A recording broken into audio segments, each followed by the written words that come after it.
Hi යාළුවනේ කොහොමද ඔයාලට? හොඳින් ඉන්නවද? ඉතින් මගේ නම දිනිති. මට වයස 28යි. මමයි කොළඹ සල්ලිකාර මැඩම් කෙනෙකුයි එක්ක වුණු උටපටයක් මේක. ඉතින් මේක ඇත්තම කතාවක්. ඉතින් කතාවට යන්න කලින් වීඩියෝ එකට ලයික් එකක් දාලා channel එකත් subscribe කරගෙනම යමු කතාවට. මම කොළඹට ආව රස්සාවක් හොයාගෙන. මට තිබුණ එකම බලාපොරොත්තුව හොඳ පවුලක රැකියාවක් හොයා ගැනීමයි. ඒත් ලේසියෙන් ඒක වුණේ නැහැ. දවස් ගාණක් මම නතර වෙලා හිටිය තැනක ඉඳන් හැම තැනම රස්සාවක් හෙව්වා. අන්තිමට මට බලාපොරොත්තු අත්හැරෙන තරමටම එපා වුණා. එදා දවසක් මට මතකයි මම කලකිරීමෙන් පාරේ ඇවිදගෙන යද්දී එක පාටම ලොකු කාර් එකක් මගේ ඉස්සරහා නතර වුණා. මම ටිකක් බය වුණා. කාරයේ දොර ඇරිලා රියදුරු අසුනේ හිටපු සුජිත් මහත්මයා මගේ දිහා බැලුවේ හරිම කරුණාවන්ත බැල්මකින්. "දුවේ, ඔයාට මොකක් හරි ප්‍රශ්නයක්ද?" ගොඩක් වෙලා ඉඳන් කල්පනා කර කර පාරේ ඇවිදිනව මම දැක්කා. ඔහු ඇහුවා. මම මුලින් උත්තර දෙන්න ටිකක් පැකිලුණත් ඔහුගේ කටහඬේ තිබුණු කරුණාව නිසාම මගේ හිතේ තිබුණ දුක පිට කළා.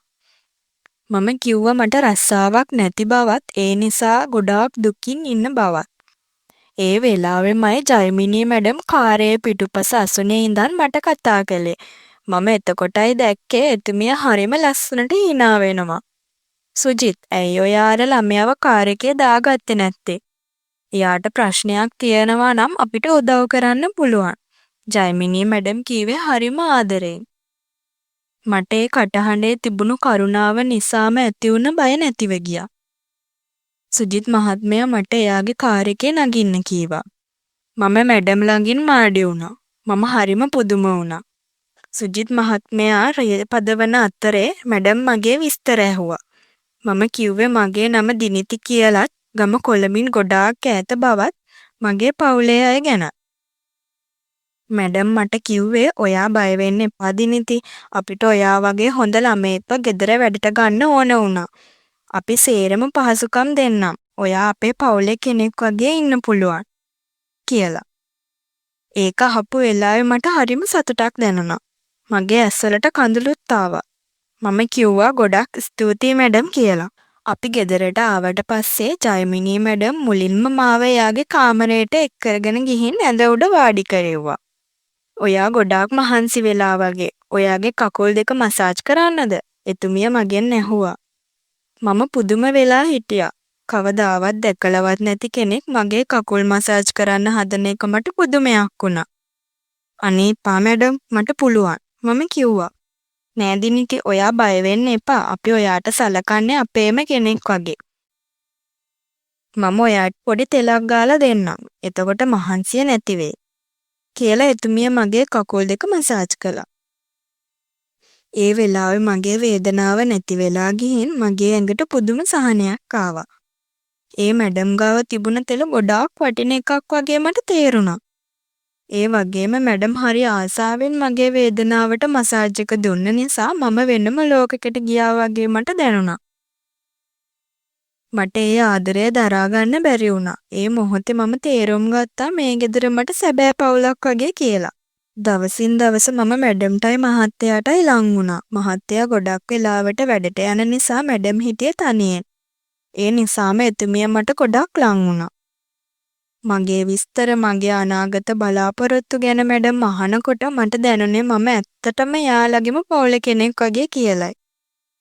දවසක් හවසක මැඩම්ට කොන්ද කැක්කුමක් හැදිලා ගොඩාක් අමාරුවෙන් ඉන්නව මම දැක්කා. මම දුවගෙන ගිහින් එතුමියව ඇඳේ හාන්සි කෙරෙව්වා. "මැඩම්, මම බෙහෙත් තෙල් ටිකක් ගාන්නද?" මම ඇහුවා. එතුමිය හරි දිනිති කියලා හාන්සි වුණා. මම හිමින් සීරුවේ එතුමියගේ පිටට බෙහෙත් තෙල් ගෑවා. මැඩම්ගේ ඇස් පියවි ගියා. එතුමිය සුවයෙන් ඉන්නවා දැකලා මට හරිම සතුටක් දැනුණා.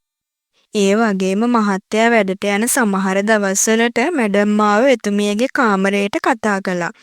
එතුමිය ළඟින් නිදාගන්න කීවා. "දිනිති, මට මේ ගෙදර තනියම ඉන්න බයයි. ඔයා මගේ ළඟින් නිදාගන්න" කියලා එතුමිය කියනකොට මගේ හිතට ලොකු සතුටක් දැනුණා. ඒක මට කරුණාව විතරක්ම නෙවෙයි, මට ලැබුණ ලොකු ගෞරවයක් විදිහටත් මම සැලකුවා. ජයමිනී මැඩම් මට දුන්නේ අම්මා කෙනෙකුගේ ආදරය. මම එතුමියට ගොඩාක් ලං වුණා. ඒ විදිහට අපි අතරේ බැඳීම තවත් ශක්තිමත් වුණා. මට තවත් දවසක් මතකයි. එදා හොඳටම වහින දවසක්. මහත්තයාත් ඔෆිස් එකේ වැඩට ගිහින් හිටියේ. ගේ ඇතුලේ තිබුණේ පුදුම නිශ්ශබ්දතාවයක්. මමයි මැඩනේ සාලේ ඉඳගෙන තේ බිබී කතා කර කර හිටියේ. එකපාරටම මැඩම් නැගිටලා ගිහින් එයාගේ පරණ කබඩ් එකක් ඇරියා. ඒකෙන් ලස්සන බෝතලයක් අරන් ආවා. ඒකේ රතු පාට දියරයක් තිබුණා. දිනිති මැඩම් මගේ දිහා බලලා hina වුණා. අද වගේ දවසක පොඩ්ඩක් වෙනසකටත් එක්ක අපි දෙන්න පොඩි ඩ්‍රින්ක් එකක් ගමුද? මට එකපාරටම හිතා ගන්න බැරි වුණා. අනේ මැඩම් මම කවදාවත් ඔය වගේ දෙයක් බීලා නෑ. මම බයෙන් වගේ කිව්වා. අයියෝ දරුවෝ ඒකට බය වෙන්න එපා. මේ නිකන් රස බලන්න. මේක නිකන් පළතුරු වයින් එකක් වගේ. මම ඔයාට ගොඩක් ආදරෙයිනේ. ඒ නිසා ඔයාට හොඳ නැති දෙයක් දෙන්නේ නෑනේ. මැඩම් මගේ ඔළුව අත ගාලා කිව්වා. මැඩම් මෙහෙම කියද්දි මට බෑ කියන්න හිතුනේ නෑ. ඒ මෝනේ තිබුණ ආදරයට මගේ හිතේ තිබුණ බය නැති වෙලා ගියා. අනික මටත් පොඩි ආසාවක් ඇති වුණා ඒකේ රස කොහොමද කියලා බලන්න. හා මැඩම් මම hina වෙලා කිව්වා. මැඩම් ලස්සන වීදුරු දෙකක් අරන් ඇවිත් ඒකට රතු පාට වයින් ටිකක් දැම්මා. චියර්ස් දිනිති කියලා යව වීදුරුව මගේ වීදුරුවේ හැප්පුවා. මමත් hina වෙලා චියර්ස් මැඩම් කිව්වා. මම පළවෙනි උගුර බිව්වා. ඒක ටිකක් අමුතු රසක්. ඒත් උගුරෙන් පහළට යද්දි ඇඟට පුදුම උණුසුමක් දැනුණා. මම මැඩම් දිහා බැලුවා. එයා හරිම සතුටින් මන් දිහා බලාගෙන ඉන්නවා. අපි කතා කර කර බීගෙන ගියා. මට මතක නෑ අපි වීදුරු කීයක් බිව්වද කියලා. ටික වෙලාවකින් මට දැනුණා මගේ ඔළුව පොඩ්ඩක් සැහැල්ලු වෙනවා වගේ. ලෝකෙ කැරකෙනවා වගේ දැනුණා. මට හැම දෙයකම hina යන්න ගත්තා. මැඩම් මට හරි hina යනවා. මම කිව්වේ වචන පැටලෙමින්. ජයමිනී මැඩම්ටත් හොඳටම hina. මටත් එහෙමමයි දිනිති. ඔයා දන්නවද ඔයා මේ ගෙදරට ආපු දවසේ ඉඳන් මගේ ජීවිතේ කොච්චර ලස්සන වුණාද කියලා. මම උඹට ආසයි දිනිති කියලා මැඩම් කිව්වා. ඔයා ලස්සනට ඇඳලා පැළඳලා ඉන්නකොට සුපිරි කෙල්ලෙක් බං කියලා මැඩම් කිව්වා. ඒ වෙලාවේ මට දැනුනේ එයා මගේ මැඩම් නෙමෙයි මගේ හොඳම යාළුවා වගේ. අපි දෙන්න සින්දු දාගෙන සාලේ නැටුවා. මට නටන්න බෑ. ඒත් මැඩම් මාව ඇදගෙන ගිහින් පිස්සුවෙන් වගේ නැටුවා. අපි දෙන්න බිම පෙරලි පෙරලි hina වුණා. මැඩම් එයාගේ තරුණ කාලේ කරපු පිස්සු වැඩ ගැන මට කිව්වා. මම මගේ ගමේ යාළුවොත් එක්ක කරපු විහිළු වැඩ ගැන කිව්වා. එදා තමයි මමයි මැඩනුයි අතර තිබුණ අන්තිම පරතරෙත් නැති වුණේ. අපි දෙන්න අම්මයි දුවයි වගේ නෙවෙයි හොඳම යාළුවෝ දෙන්නෙක් වගේ වුණා. අන්තිමට දෙන්නටම නැගිටින්න බැරි තරම් අපි එකිනෙකාට වාරු වෙලා hina වෙවි උඩ තට්ටුවට ගියා. එදා රෑ මම නිදාගත්ත මැඩම්ගේ ඇඳේ. එයාට තුරුල් වෙලා. ඒක මගේ ජීවිතේ කවදාවත් අමතක නොවන දවසක්.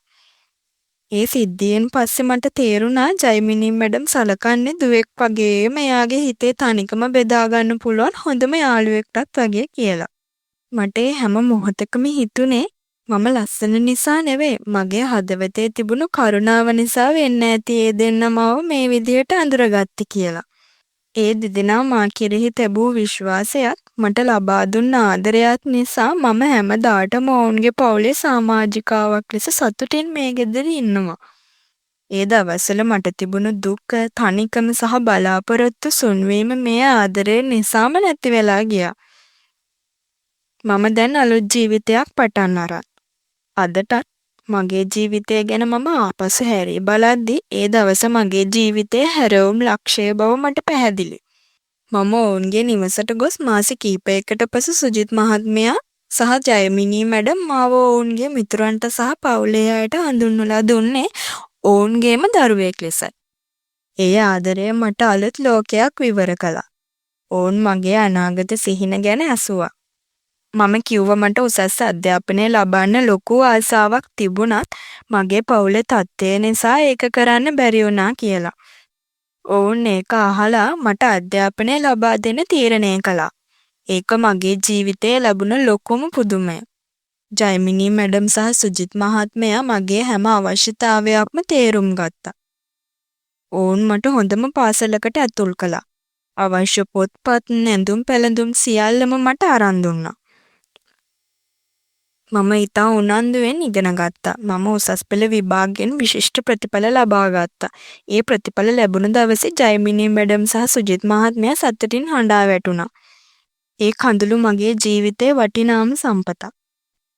අද මම මේ ඉන්නේ ඒ ආදරණීය දෙදෙනා නිසා. මම විශ්වවිද්‍යාලය අධ්‍යාපනය අවසන් කරලා හොඳ රැකියාවක් කරනවා.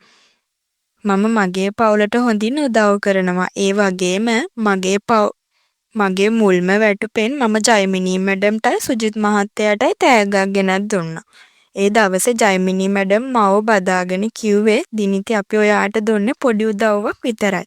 ඔයා අපේ ජීවිතේට ගෙනාවේ අපිට නැතිවන සතුට කියලා. මම කවදාවත් හිතුවේ නැහැ පාරේ අතරමං වෙලා හිටපු මට මෙහෙම ජීවිතයක් ලැබෙයි කියලා. මගේ ගමේ මිනිස්සු හිතන්නේ මම කොළඹ ඇවිත් හරිම දියුණු වෙලා කියලා. ඒක ඇත්ත. ඒත් මම දියුණු වුණේ සල්ලි වලින් විතරක් නෙවෙයි. මනුස්සකමෙන් මම ජීවිතයේ හොඳම මිනිස්සු දෙදෙනෙක්ව මුණ ගැහිලා ඔවුන් මට ජීවිතේ වටිනාම පාඩම කියලා දුන්නා. අදටත් මම සතියකට වරක් ඔවුන්ගේ නිවසට යනවා. අපි එකට කෑම කනවා, කතා කරනවා, hina වෙනවා. ඒ හැම මොහොතක්ම මගේ ජීවිතයට පුදුමාකාර සතුටක් ගෙන දෙනවා. ජයමිනී මැඩම් දැන් ගොඩාක් වයසයි. එතුමියගේ සහ මහත්තයාගේ සෞඛ්‍ය තත්ත්වය ගැන බලන්න මම දැන් නිතරම යනවා. එතුමියන්ගේ අත අල්ලාගෙන මම කතා කරද්දී එතුමියගේ මුහුණේ ඇඳී යන සතුට සිනහවට වඩා වටින දෙයක් මගේ ජීවිතේ තවත් නැහැ. මගේ කතාව සමහර විට ඔයාට පොතක කතාවක් වගේ දැනෙන්න පුළුවන්. ඒත් ඒක ඇත්ත. මේ ලෝකේ තාමත් හොඳ මිනිස්සු ඉන්නවා. ඔයාට විශ්වාසය, කරුණාව සහ ආදරය තියෙනවා නම් ඔයාගේ ජීවිතය ඔයා නොහිතන විදිහට ලස්සන වෙන්න පුළුවන්. ඉතින් ඔයාලගේ කතාවත් මට කියන්න කැමති නම් පාලින් මට කමෙන්ට් එකක් දාන්න යාළුවනේ. මම ඔයාලට කතා කරන්න. එහෙනම් තවත් අලුත් කතාවකින් හම්බෙනකන් මම ගිහින් එන්නම්. වීඩියෝ එකට ලයික් එකක් දාලා channel එකත් subscribe කරගෙන යන්න යාළුවනේ.